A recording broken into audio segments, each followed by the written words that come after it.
Muy buenas noches, mis queridos amigos de la Alianza Ambato Norte y todos los amigos que nos están viendo aquí a través de nuestro canal de YouTube y también de nuestra página en Facebook. Queremos mandarles un abrazo a la distancia. Esto es Pulso Liderazgo con Vida. Estamos en esta serie de mensajes, los hábitos de Jesús, y hoy vamos a hablar acerca del hábito de confrontar. Quiero agradecerles porque todos los lunes se están conectando para compartir con nosotros y poder crecer en este tiempo. En este momento estamos cruzando una situación bastante difícil a nivel de nación, a nivel del mundo, en cuanto a este tema de la pandemia. Y eso nos está llevando a veces a confrontarnos de una manera equivocada, de una manera quizá grosera, áspera, no correcta. Y busqué las escrituras y aquí en este libro que estamos estudiando y miré cómo Jesús también tenía el hábito de confrontar a la gente. Pero él cómo lo hacía. Vamos a mirar lo que dice la Biblia en esta noche para ustedes. Hechos capítulo 9, versículo del 4 al 5. Él cayó en tierra y oyó una voz que le decía: Saulo, Saulo, ¿por qué me persigues? Y él le dijo: ¿quién eres, Señor? Y él respondió: yo soy Jesús, a quien tú persigues. El hábito que Jesús tenía de confrontar nos lleva a tomar la decisión de tratar con otra persona un asunto controversial o negativo quizás, que puede estar relacionado con esa persona, o con uno mismo, o con otras personas diferentes. En este espíritu de amor y verdad, con el único propósito de ayudar a esa persona. ¿Qué es lo que Jesús buscaba cuando confrontaba? Él no buscaba destruir, él no buscaba ganar peleas, él no buscaba ponerse por encima de la gente, él no buscaba imponer su pensamiento, él buscaba la paz, buscaba amor, buscaba misericordia, buscaba redención, buscaba restitución. Entonces, en el hábito de confrontar, Jesús nos muestra cuál es su verdadero sentimiento en la confrontación. ¿Cuál es el fondo de todo esto? Generalmente es vista como una palabra negativa. Cuando alguien habla de confrontación, escucha a alguien: quiero confrontarte en el amor de Cristo, te dicen a veces, ¿no? Para ahí ponerle almohaditas al golpe. Pero en realidad esa palabra no es mala, es una palabra buena. Confrontar no es incorrecto, confrontar es correcto. Pero si nosotros sabemos hacerlo de una manera sensible, de una manera correcta, cargados de amor, para poder cambiar las situaciones que están pasando en este momento. Ahora, si usted va a confrontar a alguien o tiene que confrontarse con alguien, debe recordar que la confrontación debe ser la excepción, no la regla. Nosotros tenemos que primero pensar en maneras cómo poder arreglar una situación. Y luego hasta el final vemos que realmente tenemos que confrontar una cosa, tenemos que hacerlo y tenemos que hacerlo con valentía. Francis Schaeffer dice lo siguiente en The Great Evangelical Disaster. Dice esto: la verdad conlleva la confrontación. La verdad demanda la confrontación. Una confrontación llena de amor. Sin embargo, la confrontación nunca termina. Si su primera reacción es acomodarse a los hechos, dejando de lado la centralidad de la verdad implicada, algo anda mal.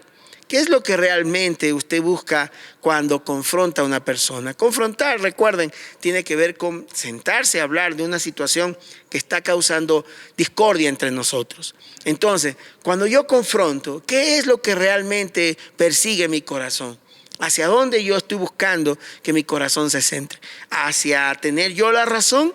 ¿Hacia querer arreglar las cosas para yo ya no sentirme mal? Eso no es confrontación.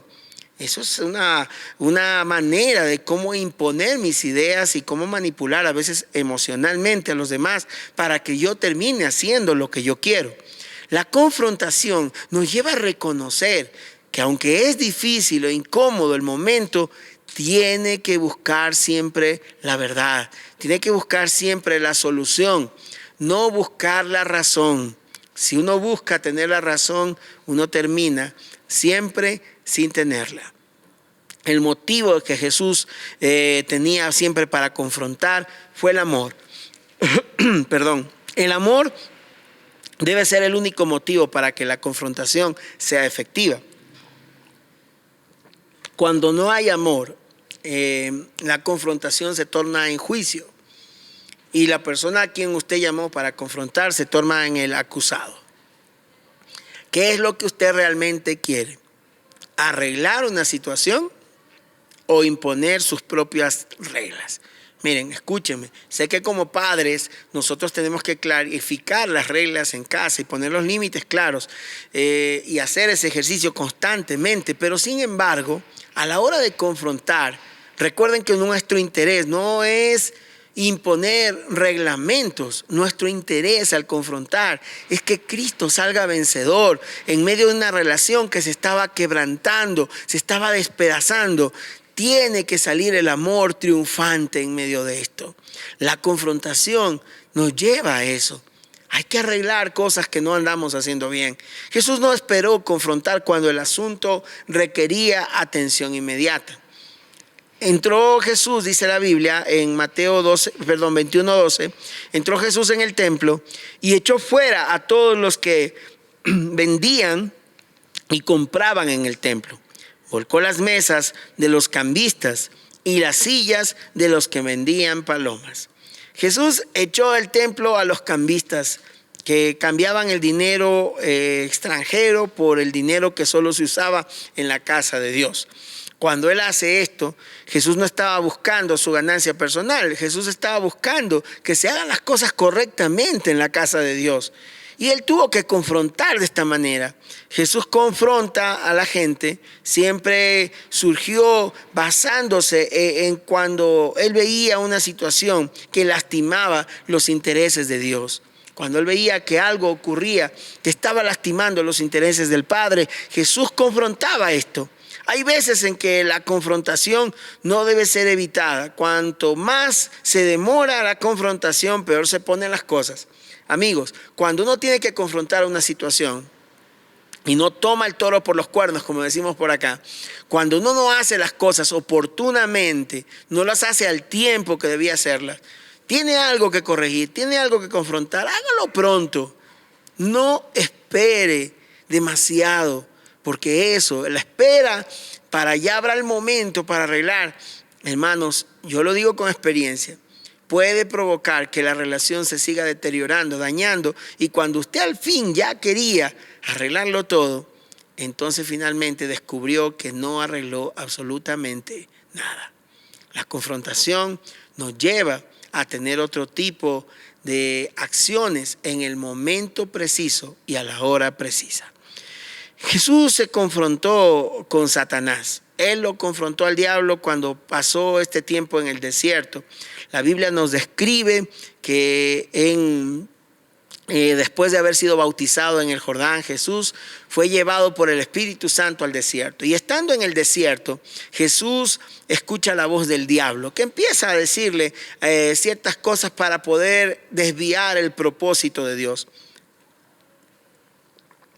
Empezó a cuestionar, en especial, el hecho de que Él sea el Hijo de Dios.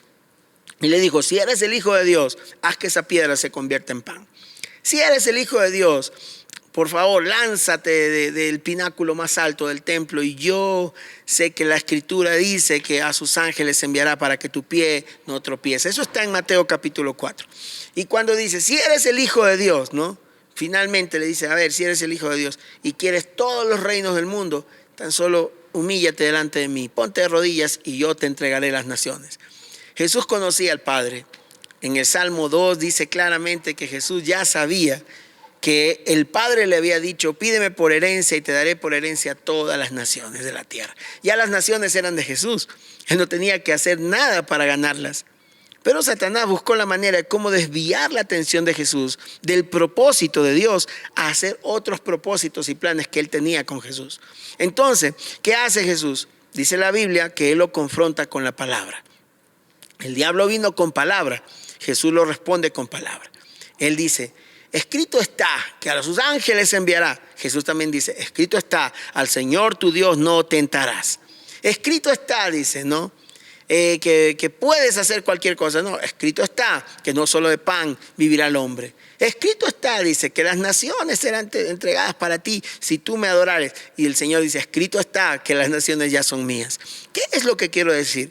La Biblia puede ser un elemento importante a la hora de una confrontación. ¿Por qué? Porque cuando uno usa la palabra para poder ayudar a que las relaciones se arreglen, es increíblemente poderosa la palabra, activando el amor y la misericordia para que las cosas funcionen.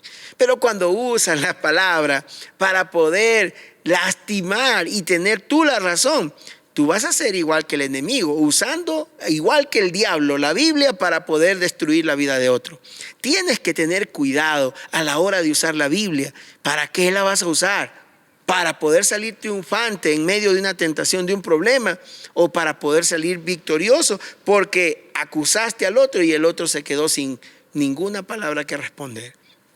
El diablo aquí quería desestimar la palabra del Señor. Jesús recupera la estima y le dice a Satanás que en él estaba ya el poder y la fuerza que el Padre le había dado. Nosotros no tenemos poder en nosotros mismos para confrontar al diablo, les cuento. Usted no va a sacarlo al diablo solo diciendo, diablo inmundo, sal, diablo inmundo, fuera, fuera, diablo cochino. No, así no se va el diablo de su casa. Usted quiere confrontar al diablo, lea la Biblia y pueda decir con fuerza, un fuerte, escrito está. Escrito está.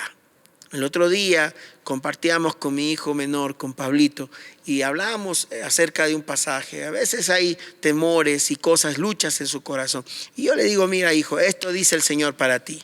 Y cogí ¿qué cosa? Un pasaje de la Biblia para aplicarlo como una palabra rema en su vida. ¿Qué es una palabra rema? Una palabra que está escrita, que es un logos escrito, pero que se convierte en rema, en viva.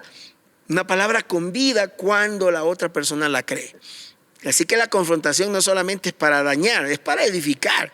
La confrontación no es para poder romperle al otro, es para construirlo al otro. Y yo usé la palabra, confrontando ese temor en su corazón. Y le dije a mi hijo, escrito está, ¿no? Miren, que yo te conocí, dice, yo te llamé por nombre, hijo mío eres tú. Y empecé a leerle el pasaje de Isaías 43, verso 1 y 2. Cuando empiezas tú a dar palabra a la gente y cuando empiezas a arreglar las cuentas que tienes con el diablo pendiente, tú vas a ver que la palabra te dará el poder para sacar fuera toda artimaña del enemigo que quiere destruir nuestras relaciones. Entonces, el diablo no se va cuando nosotros echamos agua bendita en la casa. El diablo no se va por eso. El diablo huye cuando usted cree la palabra. Porque usted entendió cuál es su posición en Cristo, cuál es su lugar en el Señor. Y su posición en Cristo es que usted es un hijo, una hija de Dios y por lo tanto Dios pelea por usted. Jesús se confrontó con los que vivían en pecado, ¿no? La Biblia nos habla aquí que en una ocasión Jesús fue muy de mañana al Monte de los Olivos y muy de mañana, perdón, todo el pueblo venía a él y sentándose él les enseñaba y entonces los escribas y los fariseos trajeron a una mujer que había sido sorprendida en adulterio. Esto está en el capítulo 8 del Evangelio de Juan y la Biblia dice que cuando trajeron a esa mujer la tiraron delante de Jesús y cuando en el pasaje bíblico de Juan 8 del 1 al 11 dice que le dijeron, la ley de Moisés dice que hay que apedrearle. Ellos estaban usando la palabra para juzgar y acusar a una persona. Pero Jesús usó la palabra para redimirla. Y él le dice, muy bien, el que está libre de todo pecado, lance la primera piedra. ¿Qué estaba haciendo Jesús? A todos esos fariseos religiosos que tenían sus pecados escondidos y ocultos, los confrontó. Porque ellos se hacían los muy santurrones y querían confrontar a una pecadora cuando ellos mismos vivían en pecado.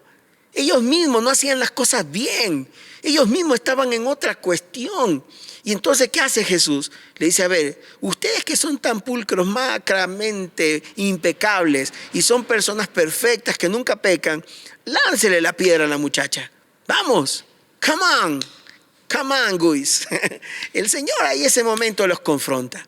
Nadie, absolutamente nadie, se quedó con la piedra en la mano. Todos las lanzaron al piso y se fueron, dice la Biblia, avergonzados. ¿Por qué? Porque ellos sabían que Jesús les había confrontado con una realidad intangible, una realidad que no se veía, pero sin embargo, una realidad que ellos conocían. Jesús confronta a la mujer que vivía en pecado y le dice, bueno, ¿dónde están los que te condenan? Entonces, si había gente que la condenaba es porque la muchacha también estaba haciendo las cosas mal. Pero en vez de dejarla aplastada por su pecado, le dice, muy bien. Ella dice, no hay ninguno que me condene, Señor. Entonces yo tampoco te condeno. Vete y no peques más. Cuando hace el Señor esto, alivia el alma pecadora para que esa alma pecadora se sienta nuevamente perdonada y con la fuerza necesaria para volverse a levantar. Así que una manera de cómo Jesús confronta, una es diciéndole a los otros, muy bien, ustedes que nunca hacen las cosas mal, vamos adelante, caigámosle con todas las piedras del mundo y acabemos con la pecadora. Pero cuando ya nadie estaba, Jesús la confronta a ellas solas y le dice, muy bien, mujer, ¿dónde están los que te acusan? ¿Dónde están los que te condenan? Y el Señor le dice, yo te perdono porque eso yo tampoco te voy a condenar. Así que levántate y vete y no peques más. El Señor nos llama después de una confrontación a un acercamiento a Dios. Las personas que confrontan, los que confrontamos todos los días situaciones como estas, que hay que confrontar a personas que se equivocan a veces, tenemos que hacer esto siempre en mente, los amamos con todo el corazón primero. Y lo segundo, no estamos aquí para aplastar a nadie, estamos aquí para levantarlos, para sacar la mejor versión que hay en ustedes. Porque Dios los mira ya como obras terminadas. Debemos aprendernos a mirar de la misma forma como Dios nos mira. Entonces, Jesús confronta a su propia familia. Hay que confrontar a veces a la familia. Yo amo a mi familia con todo mi corazón, más que a mi vida, menos que a Dios. Pero ¿saben una cosa? Yo jamás permitiría que mi familia se entrometa en cosas o en problemas cuando necesito yo como un hombre de Dios corregir cosas como esas. Si mis hijos, mi esposa o mis padres, mis hermanos necesitan una confrontación, yo lo voy a hacer, pero no lo voy a hacer como un juez que viene aquí a acabar poniendo una etiqueta de malvado, pecador, hijo del diablo, ahora sí verás el infierno que te espera. No, ¿cómo confrontamos a la familia? Hágalo como Jesús. La familia de Jesús vino buscándolo. Juan capítulo 2, verso del 3 al 5. Dice que Jesús estuvo en cierto momento hablando con su mamá. Él estaba en una fiesta en Caná y estaba a punto de acabarse el vino. Y vino la mamá de Jesús. Y la mamá, pues muy mamá, a veces las mamás son así, ¿no? Tan lindas, tan preciosas, cariñosas, hermosas y mandonas. ¿Y qué hizo la mamá de Jesús? Viene y le manda a Jesús. Muy bien, Jesús le dice, quiero que vayas y conviertas, hagas aquí ya tu trabajo como hombre de Dios. Ok, empieza ahora. Y Jesús confronta a su mamá, pero con tanto respeto que nadie ha visto esto como una confrontación hasta ahora. ¿Cómo la confronta? Le dice esto, le dice, ¿qué tiene que ver eso conmigo y contigo, mujer?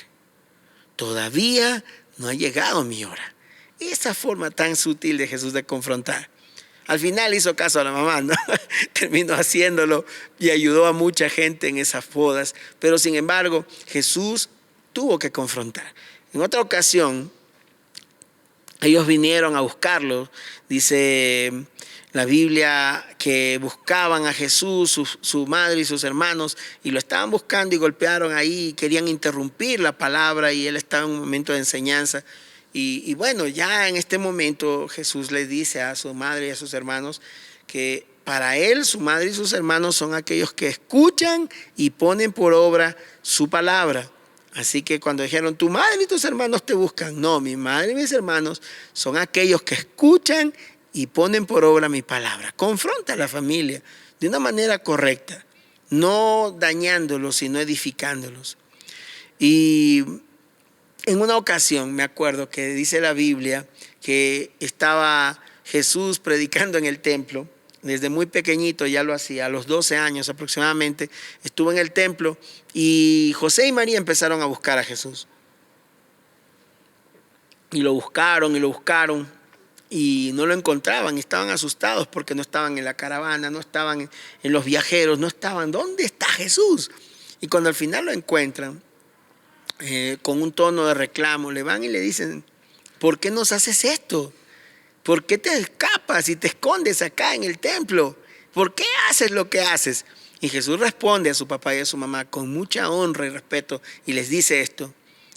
Hijo mío, le dijeron así, ¿por qué nos has hecho así con nosotros? Y he aquí, tu padre y yo te estábamos buscando con angustia. Entonces Jesús les responde, ¿por qué me buscabas donde no estaba? ¿No sabías que en los asuntos de mi Padre me es necesario estar? Lucas capítulo 2, verso 46 al 49. ¿Qué quiere decir esto? Jesús le estaba diciendo, yo estaba haciendo la obra de mi Padre. Yo estaba actuando conforme a mi Padre querido que actúe. Entonces, ¿qué es lo que estás diciendo? Yo no te he deshonrado ni te he hecho algo malo. Simplemente estoy haciendo lo que mi Padre Celestial me mandó a hacer. Entonces, confrontar a la familia a veces no es fácil. Pero sin embargo, cuando lo haces de la manera correcta, puedes edificar algo poderoso. Jesús se confrontó también con Marta, quien había puesto las cosas antes que el atenderlo a él. ¿Recuerdan el pasaje? Está en Lucas capítulo 10, versos 38 al 42. La Biblia dice que Marta le dijo a Jesús en una manera de reclamo, vamos maestro, ¿por qué no me mandas a esta María que está ahí vaga y toda ella sin hacer nada, que haga las cosas conmigo?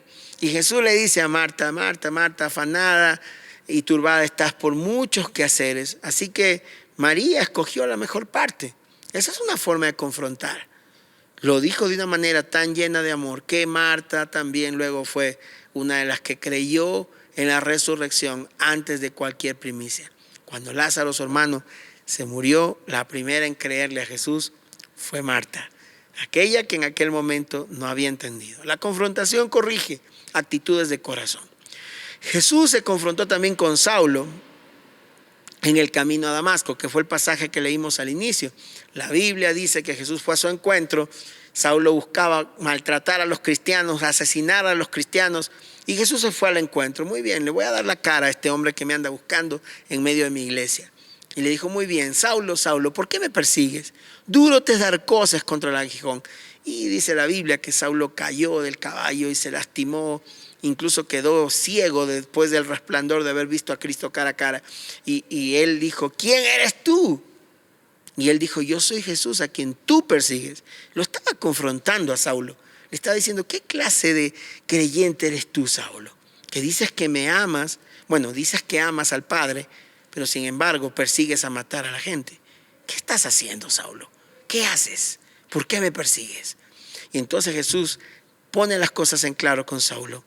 Y después de haberlo perseguido, Saulo se convierte en uno de sus seguidores más apasionados. La confrontación consistió en hacerle saber claramente que él estaba equivocado, que él no estaba haciendo las cosas correctamente. Voy terminando. Jesús confrontó a los fariseos. La Biblia dice que en varias ocasiones estos hombres usaban la religión y las tradiciones para poder tener sus propios beneficios. Pero Jesús les dijo a todos ellos, ay de vosotros escribas y fariseos hipócritas, porque son semejantes a los sepulcros blanqueados, que a la verdad se muestran hermosos por fuera, pero por dentro están llenos de huesos, de muertos y de toda impureza. Mateo 23, del 25 al 27. Jesús confronta. Imagínate que alguien venga y te diga, hola, sepulcro blanqueado. Es como que te dicen, hola, tumba recién pintada. Eso Jesús le estaba diciendo a los fariseos. Ustedes se hermosean por fuera, ponen adornos por fuera, se visten súper bien, con mucho estilo, pero saben, por dentro son tumbas llenas de muerte. Ustedes no tienen vida. ¡Wow! Esa manera de confrontar, el Señor la hacía con la finalidad de sacarlos de ese mundo en el que ellos vivían, creerse mejor que los demás, por su posición religiosa. Tengamos cuidado como cristianos de creernos más porque ya somos cristianos y porque ya tenemos a Cristo en el corazón. Nuestras acciones hablan más que nuestras predicaciones. Nuestros actos hablan más que nuestras palabras. Jesús confrontó a Pedro por permitir que Satanás lo usara para sugerirle que él no debía ir a la cruz. ¿Se acuerdan? Pedro le dijo a Jesús en una ocasión, Mateo 16, 21, dice que en una ocasión Pedro le dice a Jesús que, ¿cómo que vas a ir a la cruz? No, Señor, quédate con nosotros, aquí te necesitamos. Y Jesús confronta a Pedro y le dice, Pedro, escúchame bien. Apártate de mí, Satanás, porque tú no pones la mirada en las cosas de Dios, sino en la de los hombres. Confrontado Pedro. La confrontación de Jesús siempre estaba cargada de amor, de sujeción al Padre, de bondad en el corazón. Peter Forsyth dice lo siguiente: usted debe vivir con la gente para conocer sus problemas y vivir con Dios para saber cómo resolverlos. Cuando nosotros vivimos con la gente, ahí es cuando sabemos que realmente de qué pata cojean, ¿no? Pero cuando vivimos con Dios, tendremos la claridad de cómo resolver los problemas. Entonces, ¿cuáles son los enemigos del hábito de confrontar? Número uno, el enemigo número uno que a veces nos roba la paz es el temor. El temor, el miedo de cómo reaccionará la otra persona si yo le confronto demasiado fuerte. El temor, el miedo no nos deja hacerlo. Así que tenga cuidado. El temor es un lazo que nos amarra, nos ata y no nos deja hacer lo correcto. Número dos, dejar pasar para más tarde. No hacer ahora, esperarme un poco más cuando las cosas se calmen. A veces hay que confrontar en el momento cuando las cosas no están bien. Expectativas equivocadas. Pueden ser que las cosas mejoren solas. Entonces algunos piensan, no, es que ya las cosas se van a solucionar con el tiempo. Y no confronta. Hermano, eso tiene que hacerlo. Lo que tengas que hacer, hazlo ya, le dijo Jesús a Judas. Tienes que aprender a confrontar en el momento. No dejes para mañana lo que tienes que hacer hoy. ¿Qué otra cosa puede ser un enemigo de la confrontación? La abdicación. ¿Qué quiere decir eso? Otorgarle a alguien más que haga su parte. No, que otro confronte. Yo no voy a meterme en esta situación. Que otro lo haga. ¿Yo para qué? No, yo no me meto. Si te toca a ti, tienes que hacerlo. La Biblia dice en Mateo 18 dice, 16, 18 dice que si tu hermano peca contra ti, ¿qué tienes que hacer? Tienes que no esperar que él te venga a pedir perdón. Tienes que ir tú a buscarlo y tú tienes que arreglar las cosas. Si él peca contra ti, escúcheme, el mundo dice otra cosa. El mundo nos dice, si alguien te falla, que venga y te busque perdón y arregla las cosas. No, Jesús nos dice diferente. Si alguien hace mal las cosas, tienes que hacerlo tú. No tienes que hacer o adjudicar o a otorgarle esta oportunidad de hacer las cosas bien a alguien más. Haz lo que te toca hacer. ¿Quién va a confrontar mejor a tus hijos? Serás tú. ¿Quién confrontará mejor a tu familia? Serás tú. ¿Quién confrontará mejor a tus amigos, a los vecinos, quizás a tus hermanos de la iglesia, a tus maestros, tus profesores de colegio, universidad? ¿Quién va a confrontar mejor cuando hay una situación no correcta? Eres tú. Pero sabes, hazlo de la manera correcta. Hazlo como Jesús lo haría.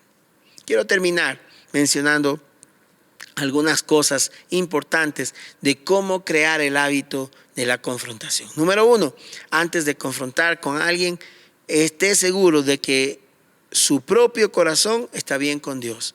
No se vaya usted a confrontar a la gente si usted no anda bien con Dios. Si usted anda mal acá adentro, usted va a hacerse un hipócrita ahí queriendo confrontar cosas que usted mismo está luchando. Vaya que se lo digo con experiencia. Cuando uno comete errores, uno pierde autoridad a la hora de confrontar. Hágalo con la verdad y no con un corazón extraviado y perdido. Número dos, ore porque la persona que va a ser confrontada realmente acepte la confrontación. Ore, pase tiempo en oración por esa persona. Nunca se le ocurra confrontar a alguien sin primero no haber orado por ella o por él.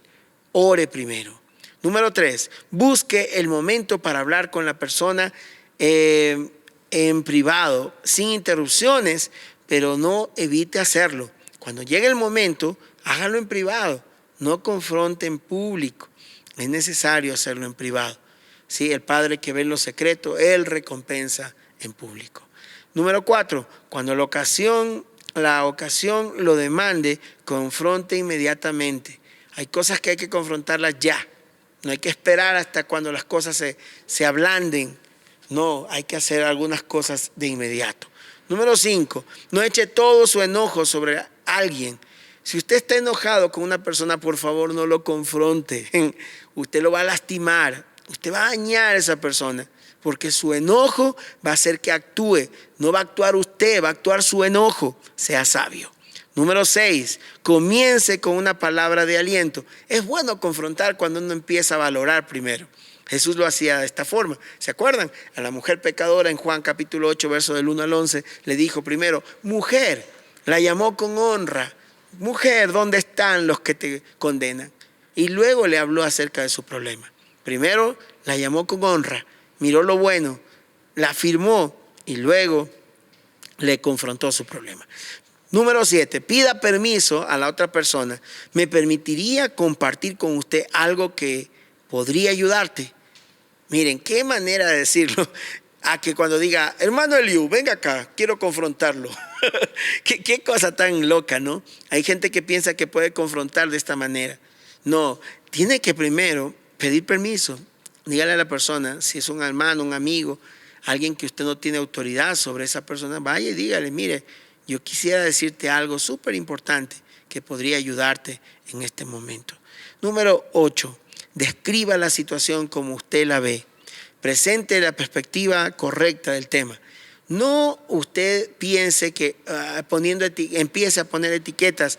Por ejemplo, mira, ¿sabes qué, hijo? Yo creo que tú eres un irresponsable, un esto y esto y esto y esto. Por eso quiero decirte este consejo. No, ahí usted ya lo juzgó primero. Eso no es confrontar. Confrontar es identificar la situación de tal manera como yo la estoy percibiendo. Y yo puedo decirlo de esta manera. Hijo, ¿qué está pasando contigo? He visto estas cosas en ti. Dime, ¿eso está describiendo tu nueva manera de vivir? ¿Qué tipo de conducta es la que estás implantando hoy? Cuando yo lo hago de una manera diferente, la confrontación va a ser recibida de una manera diferente. Número 9, pregúntele a la otra persona cómo puede ayudarle. Oye, mira, te he visto de tal manera, he visto estas cosas. ¿Hay alguna forma como yo puedo ayudarte? Pregúntelo. Número 10, guarde la confidencia. Una vez que confronte, no ande contando a todo el mundo las cosas que hizo al confrontarlo. Trate de guardar las cosas que se hablaron en privado. Usted de pronto puede contar ciertos testimonios de cómo el diablo quiso destruir una relación de amistad, de familia, pero cómo Dios se glorificó. Pero no cuente detalles. Hay cosas que solamente deben quedarse en lo íntimo. Y la última cosa, ore al Señor con la persona que usted confrontó. Ore al final. Primero le dije, ore por él. Ahora es ore con él. Amigos, el hábito de confrontar es un buen hábito a la hora de crecer, tanto para el que confronta como para el que recibe la confrontación. Me daba mucha alegría haber compartido con ustedes. Espero que esta enseñanza los haya confrontado. Que el Señor los bendiga mucho. Esto es Pulso, liderazgo con vida. Que tengan una linda noche. Descansen. El Señor está con ustedes. Bendiciones.